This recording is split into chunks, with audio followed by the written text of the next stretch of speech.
Back to the UN headquarters, the Foreign Minister of Venezuela delivers to the UN General Assembly.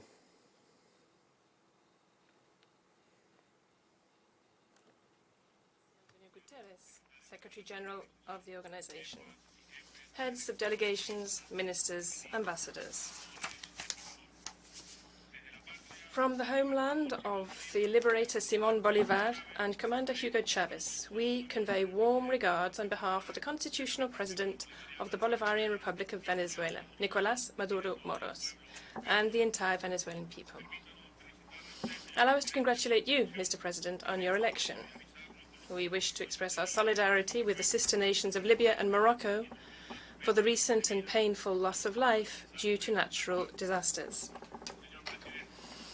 President, 78 years ago, at that historic moment when humanity, having defeated fascism and Nazism, envisioned the creation of a space where dialogue among all states would prevail, from which we could build global stability and cooperation on the pillars of peace and security, human rights, and sustainable development. 18 years ago, our commander Hugo Chavez stated on this stage, I quote, "The United Nations has exhausted its model and is not simply a matter of reform. The 21st century demands profound changes that can only be achieved through a restructuring of this organization." End of quote. Painful as it is to acknowledge, this statement remains relevant. The United Nations has not fulfilled its foundational purpose, and we now face even more serious challenges. The United Nations has not managed to overcome the unilateralism of countries that, by reproducing colonial and imperial logics, seek to assert themselves above the principles enshrined in this organization's founding charter. The solution to the new and complex challenges facing humanity today cannot be achieved without consolidating inclusive multilateralism, the democratization of international relations, and a true multipolar system. Today, we see how many agencies, programs, and funds of the United Nations system fail to fulfill their mandates and end up being instrumentalized by the interests of the United States of America and its allies. We must reform the organization to make it a democratic institution where all members have a voice and participate in decision-making on equal terms. It is essential to return to the practice of consensus, including within this General Assembly, which presupposes ending the zero-sum mentality and instead promoting a win-win vision that allows us to effectively address collective interests through cooperation, tolerance, and understanding. It is equally necessary to advance with the reform of the Security Council, to correct historical imbalances and provide greater representation to our Mother Africa in that important body. The United Nations cannot continue to operate as it is. How many more resolutions must this General Assembly adopt to put an end once and for all to the criminal blockade against our sister Cuba? How many more resolutions must this General Assembly, or the Security Council itself, whose decisions are legally binding, approve for the rights of Palestine to be truly respected as a free and independent state? We wonder how many more summits will be necessary to confirm the non-compliance with commitments made, particularly in the field of development. How much more time must pass for us to realize that under the current system, it is impossible to achieve the goals we have set for ourselves? Since the year 2000, when we agreed on the now extinct Millennium Development Goals, no less than 30 summits convened by the United Nations have taken place. It is crucial to move forward without further delay regarding the reform of the international financial architecture, including the governance and decision-making methods of the Bretton Woods institutions, which serve the interests of a minority of wealthy countries, and they also politicize them to exert pressure and domination over sovereign nations. The restructuring of the United Nations involves settling the historic debt of decolonization. Our peoples were victims of the crimes of colonization and slavery. A just future is only possible if reparations are made for the recognition, justice and development of historically affected populations. We also reiterate our strong support for Argentina, Mauritius and the Comoros in their sovereignty disputes over the Falkland Islands, the Chagos Archipelago and Mayotte Island, respectively, as well as for the heroic peoples of Palestine, Puerto Rico and Western Sahara, with whom we firmly stand in their just claim for their inalienable right to self-determination and the realization of their legitimate national aspirations. President, in recent hours, very worrisome events have taken place. The government of the United States of America, believing itself to be the sovereign of our continent, under the pretext of the illegal Monroe Doctrine, has once again intervened in a territorial dispute that has lasted for over 200 years, concerning our territory of Guayana Esquiva. The origin of this controversy lies in the dispossession of our territory by the British Empire during the height of its violence in the 19th century. The imperialist aggression was fraudulently imposed by the powers of the time in 1899. Today, the government of the United States of America seeks to appropriate our oil resources by using the company ExxonMobil, which has incorporated the government of Guyana into its ranks. Guyana is granting oil concessions in an undeliminated maritime territory in total violation of international law. Unilateral disposal of a disputed territory is not permissible. But the government of the Cooperative Republic of Guyana persists in its illegal conduct. We denounce the fact that the government of the United States of America intends to militarize the situation. The Southern Command seeks to establish a military base in the contested territory with the aim of creating a spearhead in its aggression against Venezuela and consolidating the plunder of our energy resources.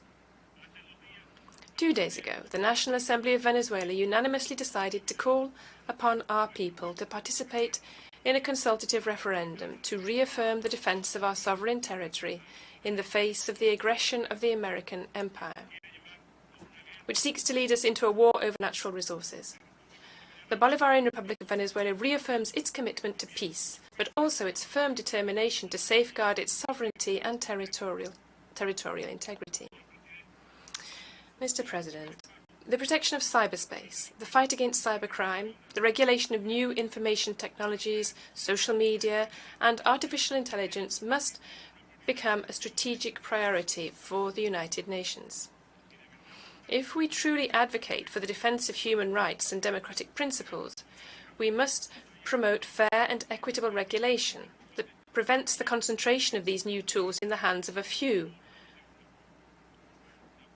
driven by their interests and control. We cannot accept the use of these new technologies to destabilize legitimate governments and destroy social harmony and peace. Our country has serious and legitimate concerns in this regard, given the destabilization, espionage, sabotage and cyber attacks that have been carried out in recent years against the banking sector, the electrical system, the oil industry and national healthcare systems. To reclaim the founding spirit of the United Nations, hate speech and practices must be mitigated, and attempts by some sectors to promote racist, discriminatory and xenophobic trends must be unequivocally rejected. These trends seek to revive and even glorify ideologies we thought we were overcome, such as fascism, Nazism, neo-Nazism, white supremacism and nationalist radicalisms.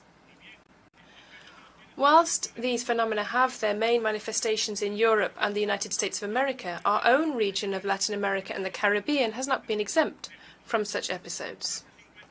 50 years ago, a just man who dared to speak great truths from this very podium and called on us to work for a fairer international economic order, the martyr President Salvador Allende, was assassinated by fascists acting on behalf of transnational capital interests. In more recent times, political extremism and the culture of hatred driven by similar interests promoted an attack on our head of state and government, in 2018, a failed attack, as well as an assassination attempt on our colleague Cristina Fernández de Kirchner, Vice President of the Republic of Argentina. This is added to attempts to disregard the democratic will of the Brazilian people earlier this year and the recent developments in the sister Republic of Ecuador. With double standards, those who claim to defend freedoms become persecutors.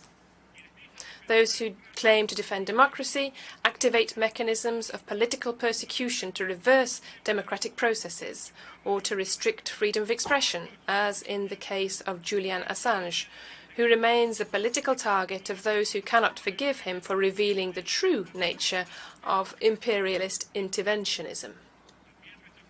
We also reject the persecution of diplomats, a clear violation of the Vienna Convention, as in the case of our diplomat Alex Saab, who was illegally kidnapped by the government of the United States of America. We demand his immediate release. This type of persecution jeopardizes the security and integrity of all diplomatic envoys worldwide, regardless of their nationality. From the UN, we call on all countries to reject this nefarious practice. President, the current crisis of global leadership, including within this very organization, coupled with the polarization prevailing in our world, exacerbates the current global crisis and threatens to solidify a Cold War mentality in international relations based on confrontation, deepening of divisions, and the imposition of divergent visions and agendas. An example of this is the irresponsible provocations by the most powerful military force in the world, which, by dividing the world into power blocks, exacerbates conflicts, leading humanity into an arms race that can only result in the destruction of life on the planet.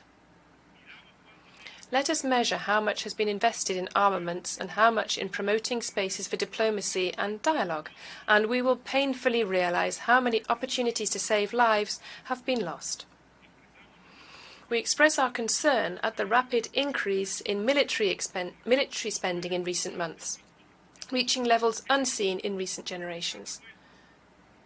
This is then a new and alarming arms race that diverts resources that would have greater benefits for humanity if they were used not only in financing development agendas or fighting poverty, but also in addressing the food crisis and the climate crisis that currently threaten the world.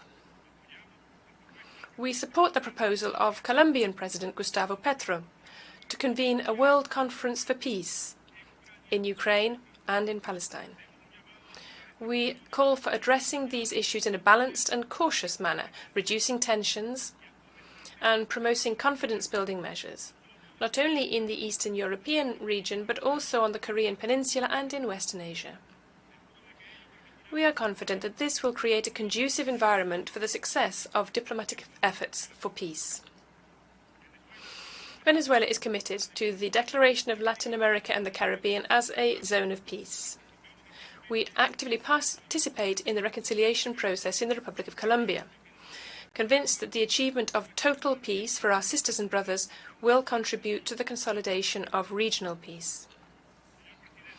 Mr. President, the world still faces a major pandemic, the pernicious effects of an aggressive policy manifested in the illegal imposition of unilateral coercive measures against a third of humanity. The so-called sanctions violate all norms of international law and the purposes and principles enshrined in the United Nations Charter and constitute mass violations of human rights for millions of people. These measures are applied precisely by those who then present themselves as champions of human rights. They are also a deliberate attack on the right development of entire peoples and an impediment to the achievement of the 2030 Agenda, which has been discussed so much throughout this week. These illegal measures have created a crisis in the system of international relations, and we demand their complete, immediate, and unconditional lifting. It is unacceptable for our peoples, who daily resist the effects of a criminal blockade policy, for this General Assembly to attempt to ignore in its political documents such an outrage. Therefore, we cannot endorse any declaration that ignores or omits this pivotal issue for the lives and existence of hundreds of millions of human beings. How much our countries could improve the quality of life for our peoples, could eradicate hunger or cure diseases if we were allowed to fully develop our capacities based on our vast potential. The Bolivarian Republic of Venezuela has been a victim of a cruel policy of aggression and siege. More than 930 unilateral coercive measures have been imposed on our country by the government of the United States of America and its accomplices. These illegal measures have caused great pain and suffering for our people, with economic losses amounting to over $232 billion, a steep drop in our GDP, and the confiscation of billions of dollars in sovereign resources held in the international financial system, including 31 tons of gold seized by the British government in the Bank of England. Not even the COVID-19 pandemic was reason enough to lift these illegal measures. Today, we face a new generation of more cruel and destructive unilateral coercive measures that affect access to vaccines, food, and other essential goods and services, turning these atrocities into true crimes against humanity. The United Nations High Commissioner for Human Rights has recommended the suspension and lifting of any harmful unilateral coercive measures on human rights. Venezuela demands the complete, immediate and unconditional end to all illegal policies of sanctions and economic, commercial and financial blockades to which Venezuela, Cuba, Eritrea, Iran, Nicaragua, Syria, Zimbabwe and other sister nations which have successfully navigated these imperial policies with determination and commitment. We thank all the peoples of this world and so many sister nations that have called for the lifting of sanctions from platforms such as the Community of Latin American and Caribbean States, the Bolivarian Alliance for the Peoples of Our America, People's Trade Treaty, the Caribbean Community, the Southern African Development Community, and each of the countries in this very chamber that have demanded the lifting of sanctions. This demonstrates that Venezuela has never been alone. Without the obstacle of unilateral coercive measures, Venezuela is prepared to be part of the solution to the crisis, particularly in the areas of food security and energy.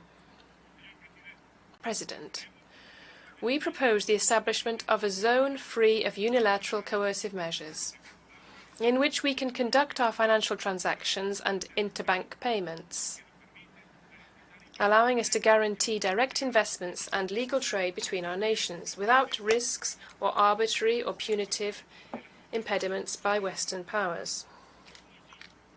Nevertheless, despite the difficulties and aggression, our government's commitment to eradicating poverty, achieving social justice, and fully enjoying all human rights, as well as our commitment to the sister peoples of our Latin America and the world, is unwavering.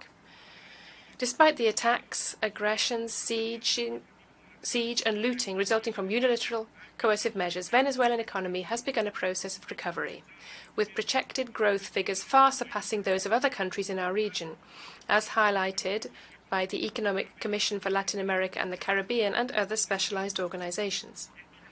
These results, achieved through our own efforts, have made us a regional benchmark for economic growth, whilst never neglecting the essentials, protecting our people through social investment. President, we are facing an existential climate catastrophe for millions of people, especially for our brothers and sisters from small island developing states, both in the Caribbean and in the Pacific. The effects of years of climate injustice, marked by unsustainable patterns of consumption and production, have accelerated in recent years. Libya has been one of the most recent victims of the impacts of climate change, which has also affected our country with floods and record temperatures in recent months. In renewing our firm commitment to the United Nations Framework Convention on Climate Change and the Paris Agreement, we insist on the need to ensure adequate funding for the Loss and Damage Fund. always bearing in mind the principles of common but differentiated responsibilities and equity.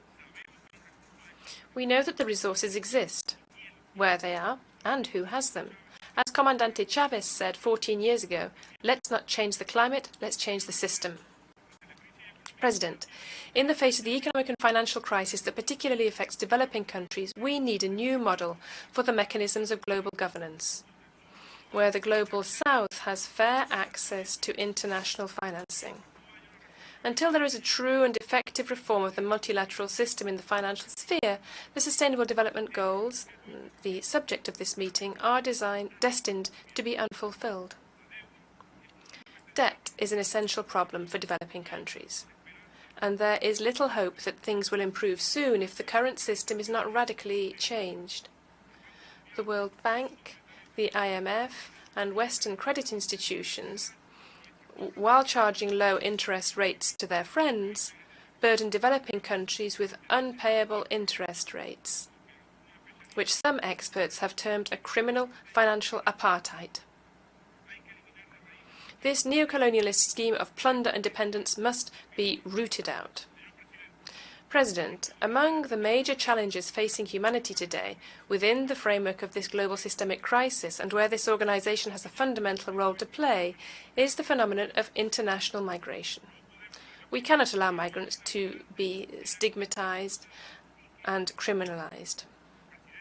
President Nicolás Maduro Moros requests the support of the United Nations to hold an international conference in Venezuela without exclusions, to reach joint agreements and commitments to address the phenomenon of migratory flows from a comprehensive and humanistic perspective, a true international commitment to guarantee the rights of migrants to citizenship, identification, dignified work, social security, and the respect for their dignity. President, free peoples are building a new world order. This new multipolar and multilateral world of peace and economic prosperity, free from hegemony, anchored in the United Nations Charter, must be based on the values of true multilateralism, international cooperation, and solidarity. In this regard, we recognize the contribution of the BRICS group, which Venezuela aspires to join, to the current global geopolitics and the democratization of international relations. We also applaud the efforts of countries that contribute to dialogue, understanding, global peace and common progress, such as the People's Republic of China. Venezuela supports its Global Development Initiative, its Global Security Initiative, and its Global Civilization Initiative. It is through common efforts, with the spirit of complementarity, solidarity, and cooperation, that we can change the course towards the common destiny of prosperity and stability for all of humanity. It is up to us to save the system of international relations from the threats that currently loom over it. It is up to us to preserve the principles of the United Nations Charter, on which international law is based. And it is up to us to make the dreams of peace and security, sustainable development and human rights for our peoples a reality. Aware of this historic task, Venezuela, together with a group of countries from various regions of the world, undertook the task of building a platform from which all responsible members of the international community can be mobilized to preserve, promote, and strengthen the founding treaty of our organization. Thus, 2 years ago, the Group of Friends in Defense of the United Nations Charter was born. It has now positioned itself as a key actor in various intergovernmental processes taking place in this multilateral forum.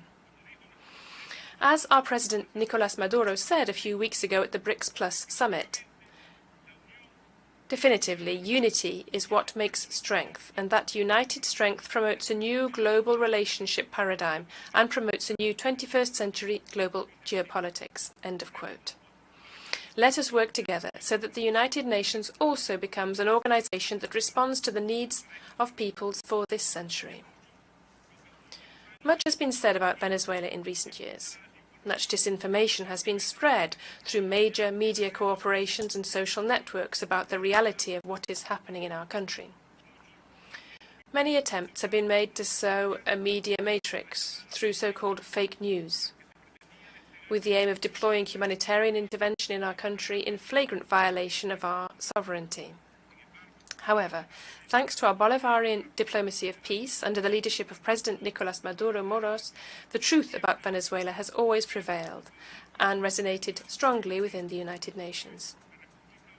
Today, the Bolivarian Republic of Venezuela is in complete peace and tranquility. Dialogue has been a permanent policy of the Bolivarian Revolution and has prevailed as the only option on the table to resolve differences within our nation without foreign interference or tutelage of any kind, all within the framework of our national constitution. We have been, are, and will always be a country open to respectful debate among equals.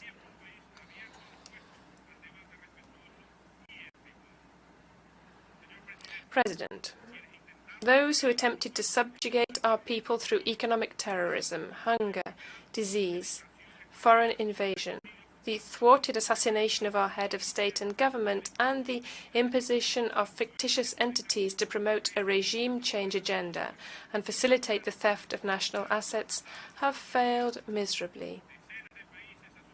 Dozens of countries took an ill-conceived and clumsy stance which unfortunately left them ridiculed in the face of history.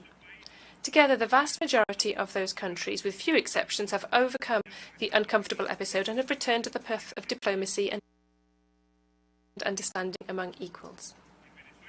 In Venezuela, we stand tall, fighting alongside our people, with unity among all sectors of the country, and heading towards a new electoral process in which, despite the campaigns that have already been launched to discredit it or question it, we are confident will result in new popular victories based on the sovereign will of the Venezuelan people.